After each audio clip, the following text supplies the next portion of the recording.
L'accostage du navire Al-Mercure, affrété par l'élu maritime congolaise LMC, et le déchargement de 163 véhicules d'occasion au port de Boma marquent l'effectivité de l'application de l'arrêté pris par le gouverneur de province Dr Guy Bandundungidi du 23 janvier 2023 portant obligation du contrôle technique des véhicules d'occasion de matériel roulant via le Congo central. Pour cette activité qu'on n'a plus jamais connue depuis 10 ans, le ministre provincial des Transports et voies de communication Marc Matondo Kwanzambi, représentant les gouverneurs du Congo central, palpe du doigt les tout premiers véhicules déchargés, une façon pour lui de saluer les concours des acteurs portuaires et les duos à la tête de la mairie de Boma. Aujourd'hui, c'était un lancement, c'était un signal fort. Je vous dis ici, les seuls objectifs pour lesquels nous avons été nommés, c'est les résultats. Et je vous dis déjà, si pas les 17 ici, les 24, il y a un navire qui va accoster encore ici. C'est la matérialisation même de la vision de son Excellence Monsieur le Président de la République,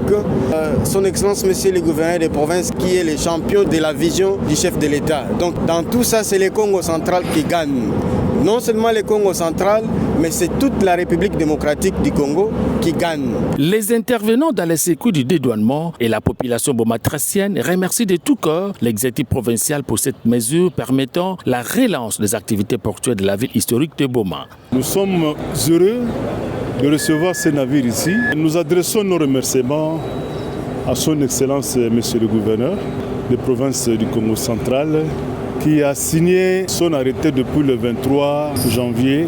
La concrétisation est là. Auparavant, mettant à profit la journée du dimanche de la résurrection du Christ pour les chrétiens, le ministre Marc Matondo Kwanzambi, dans le souci de pérenniser l'action en vue de booster l'économie de Boma, échange avec le représentant de la SCTP ex-ONATRA, LMC, OCC, OGFREM et DGDA ainsi que le service non apparent sur la sérénité et la sécurité en cette première expérience dont le navire est piloté de la haute mer de Banana jusqu'à Boma par un jeune Congolais de 31 ans originaire de Boma.